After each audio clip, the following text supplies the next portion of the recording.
മക്കളെ, നമ്മൾ ഇന്ന് ടെക്സ്റ്റ് ബുക്ക് ആക്ടിവിറ്റിയാണ് നോക്കാൻ പോകുന്നത്. ബാദൽ എന്ന ചാപ്റ്ററിൻ്റെ text book activity.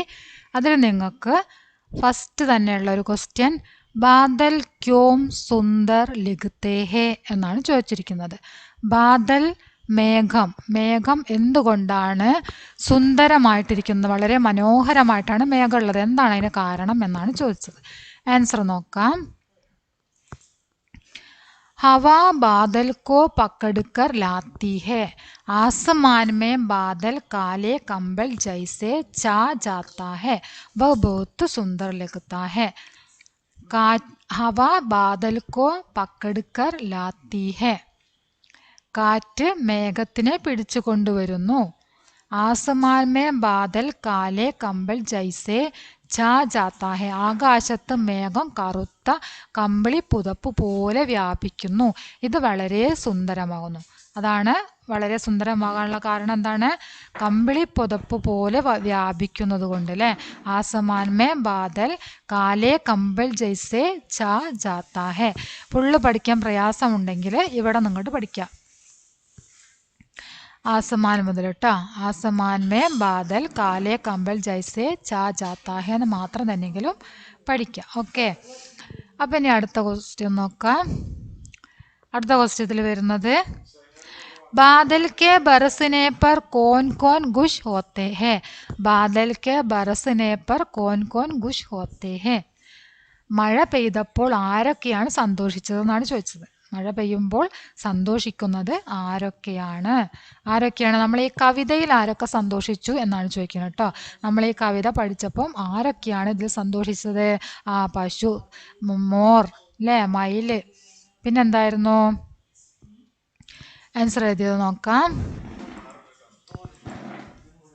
More Kaagaz കി നയ്യ പൂഞ്ച് ഉടാക്കർ ബാഗിനെ വാലി ഗായ്. ആരൊക്കെയാണ്? മോർ ഉണ്ട്, മോർ മയിൽ, കാഗസ് കി നയ്യ കടലാസ് തോണി, പൂഞ്ച് ഉടാക്കർ ബാഗിനെ വാലി ഗായ് വാലും ഉയർത്തിപ്പിടിച്ച് ഓടുന്ന പശു. ഓക്കെ, അതാണ് അതിൻ്റെ ആൻസറായിട്ട് വരുന്നത്. ഇനി ഇത്രയും പഠിക്കാൻ പ്രയാസമാണെങ്കിൽ മോർ, കാഗസ് കി നയ്യ, ഗായ് അത്രമാത്രം പഠിച്ചു വെക്കുക. ഓക്കെ, മോർന്ന് പഠിക്കുക, കാഗസ് കി നയ്യ എന്ന് പഠിക്കുക, ഗായ് രണ്ടാമത്തെ കേട്ടോ. ഇനി നമുക്ക് അടുത്ത ക്വസ്റ്റ്യൻ നോക്കാം. പടേം ജോഡേ ബനായേം എന്നാണ് പറഞ്ഞിരിക്കുന്നത്. പടേം ജോഡേ ബനായ, ജോഡികളാക്കാനാണ് പറഞ്ഞത്. അപ്പോൾ ഇവിടെ ഉദാഹരണമായിട്ട് തന്നിട്ടുണ്ട് ആയേ ചായേ. ഇത് രണ്ടും തമ്മിലുള്ള ബന്ധം എന്താണ് എന്നൊന്ന് നോക്കൂ. ഇവിടെയും എന്താണ്? എ എന്നുണ്ട്, ഇവിടെ എന്തുണ്ട്? എ എന്നുണ്ട്. അതുപോലെ കമ്പൾ, ബാദൽ രണ്ട് എന്തിലാണ് അവസാനിക്കുന്നത്? ലായിലാണ് അവസാനിക്കുന്നത് അല്ലേ. കമ്പൾ, ബാദൽ. അപ്പം അതുപോലെയുള്ളതാണ് നമ്മൾ ജോഡികളാക്കേണ്ടത്. ഓക്കെ, അപ്പോൾ ഇവിടെ ഒരു നയ്യ എന്ന് കണ്ടില്ലേ. ഈ നയ്യ അതേപോലെ വേറെ ഉണ്ടോ നോക്കാം. ഗയ്യ കണ്ടോ? നയ്യ, ഗയ്യ രണ്ടും യായിലാണ് അവസാനിച്ചത്. ഇനി ചമക്കായേ ഉണ്ട് അല്ലേ, ചമക്കായേ അതുപോലുള്ള വേറെ ഉണ്ടോ എന്ന് നമുക്ക് നോക്കാം. ചമക്കായേ, ദിഖായേ ഉണ്ടല്ലേ. ദിഖായേ, ചമക്കായേ. ദിഖായേ ഏതാണ്? ചമക്കായേ. ഇനി ഗോഡേ ഉണ്ട് അല്ലേ. ഗോഡേ, ഗോഡേ അതുപോലെ ഡേയിൽ അവസാനിക്കുന്നതാണ് ജോഡേ. ഗോഡേ ജോഡേ, മനസ്സിലായോ? ഗോഡേ ജോഡേ. പിന്നെ ആയേ, ദയയിലാണ് അവസാനിക്കുന്നത്. ആയേ ചായ, അതിവിടെ എഴുതിയിട്ടുണ്ട് അല്ലേ. ആയേ ചായേ, രണ്ടെണ്ണുള്ളത്, രണ്ടക്ഷരങ്ങൾ. ആയേ ചായേ. ഇനി അടുത്തത് എന്താണ്? കളുക്കളുണ്ട് അല്ലേ. കളുക്കൾ, ചൽച്ചൽ, ചൽച്ചൽ, ചൽച്ചൽ, ചൽച്ചലുണ്ട്, കളുക്കളുണ്ട്. ഓക്കെ, ചൽച്ചൽ, കളുക്കൾ. പിന്നെ ഏതാ വരുന്നത്? ആയി പായ് അല്ലേ. ആയി പായ്. പിന്നെ ബാദൽ, കമ്പൾ, അത് ഇതിലെഴുതിയതാണ്. ബാദലും കമ്പളും ഇതിലെഴുതിയതാണ്. ബാദൽ, കമ്പൾ ഇവിടെ എഴുതിയിട്ടുണ്ട്. ബാക്കി നമ്മളിപ്പോൾ ഇവിടെ ജോഡികളാക്കി കഴിഞ്ഞു. ഓക്കെ, ഇനി എഴുതിയത് കാണിച്ചു തരാം. കളുക്കള്, ചലിച്ചല്, നയ്യ, ഗയ്യ, ആയി പായി, ദിഖായേ, ചമക്കായേ, ഗോഡേ, ജോഡേ, ബാദൽ, കമ്പൾ, ആയേ, ചായേ. ഓക്കെ, മനസ്സിലായല്ലോ. ഇനി അടുത്ത ക്വസ്റ്റ്യൻ നോക്കാം. ചിത്ര ദേഖേം കവിതാസെ ഉചിത് പങ്ക്തിയാം ലിഖേം. ഇവിടെ തന്നിരിക്കുന്ന ചിത്രം നോക്കിയിട്ട് ഈ ചിത്രം മനസ്സിലാക്കിയിട്ട് എന്താണോ ഈ ചിത്രത്തിൽ നിങ്ങൾക്ക് മനസ്സിലായത്, എന്താണ് ഈ ചിത്രത്തിൽ പറയുന്നത്, അതിനനുസരിച്ചിട്ടുള്ള വരികൾ കവിതയിൽ നിന്ന് കണ്ടെത്തി എഴുതുകയാണ് വേണ്ടത്. ഓക്കെ.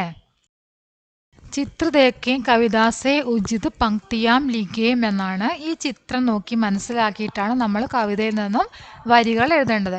നമ്മളിത് കർത്തേ ഗഡ് ഗഡ് ആത്തേ ബഡ് ബഡ് ബിജലി ബാദൽ കോ ചമക്കായേ അന്തിയാരേ മേ രാഹ് ദിഖായേ. ഈ വരികൾ നമ്മളെ കവിതയിലുണ്ട് അല്ലേ? ഈ വരികൾ കവിതയിൽ ഉണ്ട്. അപ്പോൾ നമുക്ക് ആ കവിതയിലുള്ള വരികളാണ് നമ്മൾ ഇവിടേക്ക് എഴുതിയിരിക്കുന്നത്. ഇനി അടുത്തത് നോക്കാം. ഈ മേഘം പല രൂപത്തിലുള്ളതാണ് അല്ലേ? മേഘത്തിൻ്റെ പല രൂപത്തിലുള്ളത്. പേടോം ജൈസേ ബേഡോം ജൈസേ, മരം പോലെയും അതുപോലെ തന്നെ ചെമ്മരിയാടുകളെ പോലെയും കുതിരകളെ പോലെയും ആനകളെ പോലെയൊക്കെ തോന്നുന്നു എന്ന് പറഞ്ഞില്ലേ? ആ വരിയാണ് നമ്മളിവിടെ എഴുതേണ്ടത്. പേടോം ജൈസേ ബേഡോം ജൈസേ ലഗത്തെ ജൈസേ ചലത്തെ ഗോഡെ ബൻ ജാത്തെ ഹാത്തി കെ ജോഡെ. മനസ്സിലായോ? ആ 3 വരി എഴുതാൻ വേണ്ടിയിട്ട് നിങ്ങൾ 3 ലൈന് തന്നിട്ടുണ്ട്. ആ 3 ലൈനിലേക്കാണ് നിങ്ങളത് എഴുതേണ്ടത്. ഇനി അടുത്തത് നോക്കാം. മോറിൻ്റെ ആണ് അല്ലേ? മോർ ഇവിടെ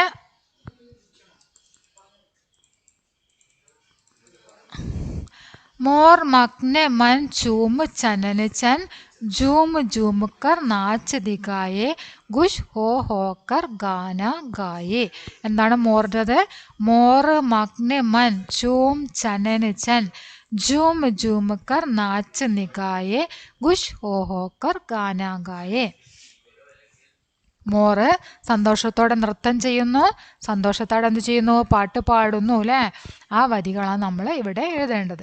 ഇനി ഗായാണ്. ഗായ് എന്താ ചെയ്യുന്നത്? ഓടിപ്പോവാണ് ചെയ്യണത് അല്ലേ?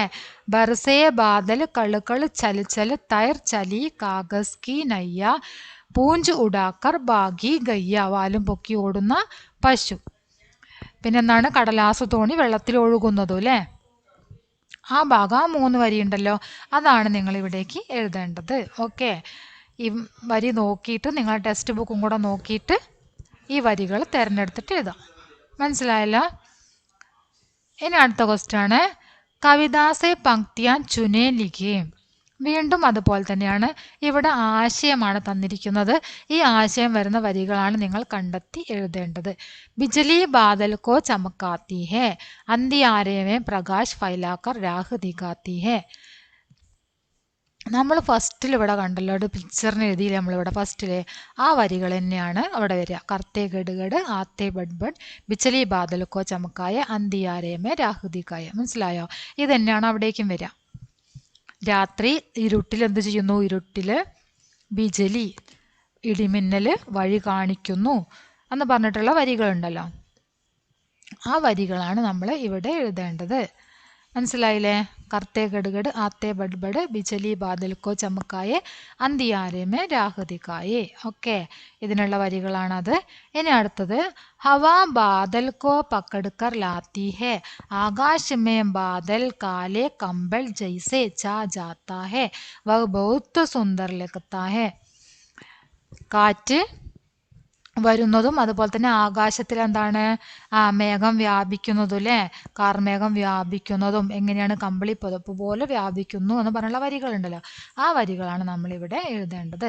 ഹവാ പക്കടുക്കർ ലാത്തി സർസർ. നിങ്ങൾക്ക് തന്നിരിക്കുന്നതിലും ഹവ എന്നൊക്കെ ഉണ്ടാവും കേട്ടോ. ഹവ ഉണ്ട്, നിങ്ങളുടെ കവിതയുടെ വരികളിലും ഹവ ഉണ്ട്.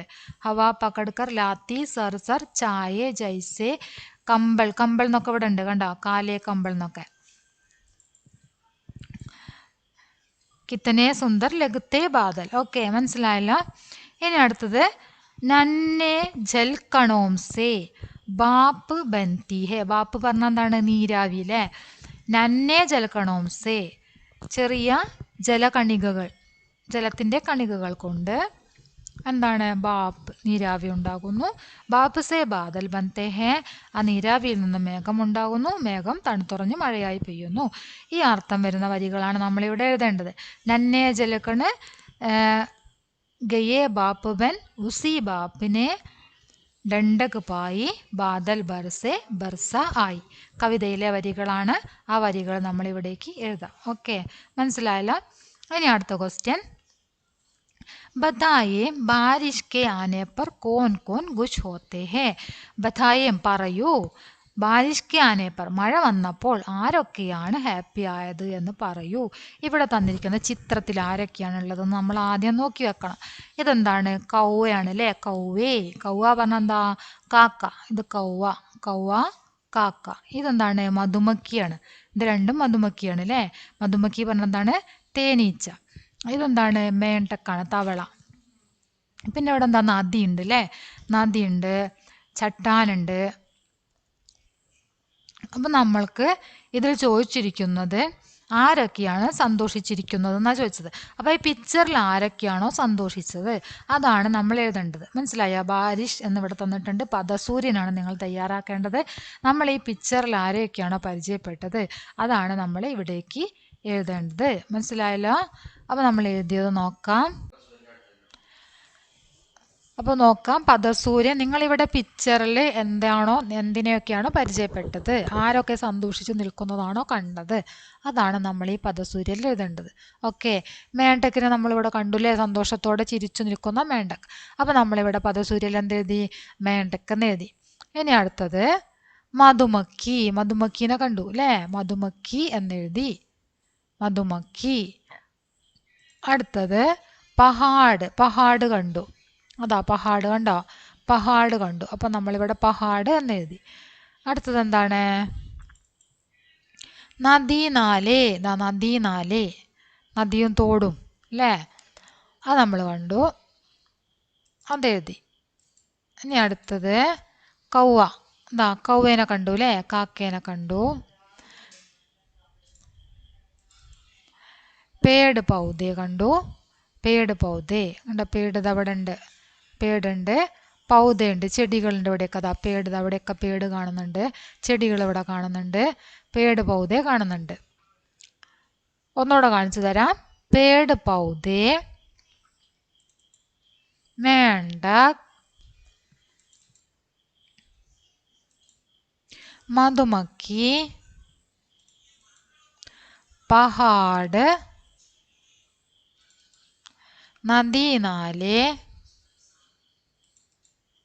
കൗവ. ഇവിടെ നേരത്തെ നമ്മൾ നോക്കിയതല്ലേ പേട് പൗതേ? പേട് പൗതേ മുതലാണ് നമ്മൾ നോക്കിയത് അല്ലേ? മനസ്സിലായല്ലോ? അപ്പം എല്ലാം ഇതിലുള്ള എന്തൊക്കെയാണോ സന്തോഷിച്ചത് അതെല്ലാം നമ്മളിവിടെ എഴുതി കഴിഞ്ഞു. ഇനി ലാസ്റ്റ് വർക്കാണ് നിങ്ങൾക്ക് ചെയ്യാനുള്ള. ലാസ്റ്റ് വർക്ക് പങ്ക്തിയാം ലിഖേം. എന്താ പങ്ക്തിയാം ലിഖേ എന്ന് പറഞ്ഞാൽ? വരികൾ ഉണ്ടാക്കുക, ലൈനുകൾ. കവിതയ്ക്ക് വരികൾ ഉണ്ടാക്കുക. കവിത തയ്യാറാക്കാനാണ് പറഞ്ഞത്. കവിതയ്ക്ക് വരികൾ ഉണ്ടാക്കാൻ നിങ്ങളൊരു കവിത പഠിച്ചു, അതുപോലെ നിങ്ങളോട് സ്വയം എന്തുണ്ടാക്കാനാണ് പറഞ്ഞത്? കവിത ഉണ്ടാക്കാനാണ് പറഞ്ഞിരിക്കുന്നത്. അതിനുവേണ്ടി നിങ്ങൾക്ക് ഈ പിക്ചറുള്ള കാര്യങ്ങളൊക്കെ ഉപയോഗപ്പെടുത്തിക്കൊണ്ട് നിങ്ങൾക്ക് കവിത ഉണ്ടാക്കാം. കവിതയിൽ നിങ്ങൾ ഒരു ശീർഷകം കൊടുക്കണം, ഒരു പേര് കൊടുക്കണം കവിതയ്ക്ക്, ഒരു ടൈറ്റിൽ കേട്ടോ. അതായത് നിങ്ങൾക്ക് ഇവിടെ തന്നിട്ടുണ്ട് മേരി കവിതാമേ, എൻ്റെ കവിതയിൽ. നിങ്ങളുടെ കവിതയിൽ നിങ്ങൾ എന്തൊക്കെ ഉൾപ്പെടുത്തി എന്നാണ് എഴുതേണ്ടത്. ആശയയുക്ത പങ്ക്തിയാം, ആശയമുള്ള വരികൾ. താളയുക്ത പങ്ക്തിയാം, താളത്തോടെ ചൊല്ലാൻ പറ്റിയ വരികൾ. ശീർഷക്, നിങ്ങൾ അതിന് ശീർഷക് കൊടുത്തിട്ടുണ്ട്. ശീർഷക് കൊടുത്തിട്ടുണ്ടെങ്കിൽ നിങ്ങളിവിടെ ടിക്ക് ചെയ്യണം. താളയുക്തമായ വരികളാണെങ്കിൽ നിങ്ങളിവിടെ ടിക്ക് ചെയ്യുക. അതുപോലെ തന്നെ ആശയമുള്ളതാണെങ്കിലും ഇവിടെ ടിക്ക് ചെയ്യുക. ഓക്കെ, അപ്പം എഴുതിയ കവിത നിങ്ങൾക്ക് കാണിച്ചു തരാം. വളരെ സിമ്പിളായിട്ടുള്ളൊരു കവിതയാണ് എഴുതിയത്. അങ്ങനെ സിമ്പിളായിട്ട് തന്നെ എഴുതിയാലും മതി, നിങ്ങൾക്ക് തീർച്ചയായിട്ടും മാർക്ക് ലഭിക്കും. നിങ്ങൾക്ക് കവിത ഒറ്റയ്ക്ക് എഴുതാൻ സാധിക്കുന്നുണ്ടോ എന്ന് മാത്രമാണ് നോക്കുക. അതുകൊണ്ട് തന്നെ വളരെ സിമ്പിളായിട്ടുള്ള രീതിയിൽ നിങ്ങൾക്ക് എഴുതാം. 6ാം ക്ലാസ്സിലെ കുട്ടികളല്ലേ, അപ്പോൾ വളരെ സിമ്പിളായിട്ട് തന്നെ എഴുതാം. ബാരിഷ് എന്നതിൽ നമ്മൾ ഇവിടെ ആരെയൊക്കെയാണോ കണ്ടത് അവരെയൊക്കെ വെച്ചിട്ടാണ് ഇവിടെ എഴുതിയിരിക്കുന്നത്. അപ്പോൾ നോക്കാം. ബാരിഷ് എന്നാണ് ഞാൻ ഇതിന് ടൈറ്റിൽ കൊടുത്തിരിക്കുന്നത്. കവിതയ്ക്ക് ഒരു പേര് നൽകാൻ പറഞ്ഞല്ലോ, ആ പേര് നൽകിയത് ബാരിഷ് എന്നാണ്. നിങ്ങൾക്കതിന് ഇഷ്ടമുള്ള പേര് നൽകാം. ബാരിഷ് എന്നോ, പേട് എന്നോ, പഹാഡ് എന്നോ, മേണ്ടക്ക് എന്നോ, എന്താണോ നിങ്ങൾക്ക് ഇഷ്ടമുള്ളത് ആ ഒരു ഇഷ്ടമുള്ള പേര്. ഇപ്പോൾ നമ്മൾ ആ പിക്ചറിൽ കണ്ടതിലുള്ള പേര് ഇവിടെ കൊടുക്കാം. നദി എന്ന് കൊടുക്കാം. ഓക്കെ, അപ്പം നോക്കാം. നമുക്ക് എഴുതിയത് ബാരിഷ് കെ ആനെ പർ ഖുഷ് ഹോത്തെ ഹേ മേണ്ടക്. മഴ വന്നപ്പോൾ മേണ്ടക് തവള സന്തോഷിച്ചു. ബാരിഷ് കെ ആനെ പർ ഖുഷ് ഹോത്തെ ഹേ മധുമക്കി. മഴ വന്നപ്പോൾ മധുമക്കി സന്തോഷിച്ചു. ബാരിഷ് കെ ആനെ പർ ഖുഷ് ഹോത്തെ ഹേ പേട് പൗധെ. മഴ വന്നപ്പോൾ പേട് പൗധെ സന്തോഷിച്ചു. ബാരിഷ് കെ ആനെ പർ ഖുഷ് ഹോത്തെ ഹേ നദി നാലെ. മഴ വന്നപ്പോൾ നദിയും തോടുകളും സന്തോഷിച്ചു. പിന്നെന്താണ്? ബാരിഷ് കെ ആനെ പർ ഖുഷ് ഹോത്തെ ഹേ കൗവേ. മഴ വന്നപ്പോൾ കാക്കയും സന്തോഷിച്ചു. അതാണ് ഇവിടെ കവിത എഴുതിയത്. ഓക്കെ, വളരെ സിമ്പിളായിട്ടുള്ള രീതിയാണ് എടുത്തത്. നിങ്ങൾ കവിത എഴുതാൻ ആദ്യം തന്നെ ഒരു സിമ്പിളായിട്ടുള്ള രീതിയിൽ പഠിക്കുക. പിന്നെ നിങ്ങൾക്ക് സ്വയം കവിത എഴുതാൻ വേണ്ടിയിട്ട് സാധിക്കുന്നതാണ്. മനസ്സിലായല്ലോ? അപ്പോൾ ഇത്രയാണ് നമ്മൾക്കുള്ള വർക്ക്. എല്ലാ വർക്കുകളും ചെയ്തിട്ടുണ്ട്. എല്ലാം നന്നായിട്ട് നോക്കിയിട്ട് മനസ്സിലാക്കുക. നിങ്ങൾക്ക് ആവശ്യമെങ്കിൽ നിങ്ങൾ നോട്ട്ബുക്കിലേക്ക് എഴുതിയെടുക്കുക, പഠിക്കുക. നിങ്ങളുടെ അഭിപ്രായങ്ങൾ തീർച്ചയായിട്ടും അറിയിക്കുക. ഓക്കെ, കവിത എല്ലാവരും ഇതുപോലെ തന്നെ എഴുതി തരണം എന്നില്ല. കവിത ഏത് രീതിയിൽ വേണമെങ്കിലും എഴുതാം. പക്ഷേ ആരും എഴുതി തരുന്നതും തെറ്റാവൂല കേട്ടോ. കവിത എന്ന് പറഞ്ഞാൽ അങ്ങനെയാണ്, നമുക്ക് ഇഷ്ടമുള്ള രീതിയിൽ കവിത എഴുതാം. നിങ്ങൾ എഴുതുന്ന രീതി എന്താ പറയുക, അത് നിങ്ങൾ ഒറ്റയ്ക്കൊരു കവിത ഉണ്ടാക്കിയെന്ന് വിചാരിക്കുക, അത് തെറ്റല്ല. ഓക്കെ, അപ്പോൾ അത്രയാണ് പറയാനുള്ളത്. നിങ്ങൾക്ക് ക്ലാസ് ഇഷ്ടപ്പെട്ടെങ്കിൽ തീർച്ചയായിട്ടും ലൈക്ക് ചെയ്യുക, ഷെയർ ചെയ്യുക. നിങ്ങളുടെ അഭിപ്രായങ്ങൾ തീർച്ചയായിട്ടും അറിയിക്കുക. ഓക്കെ.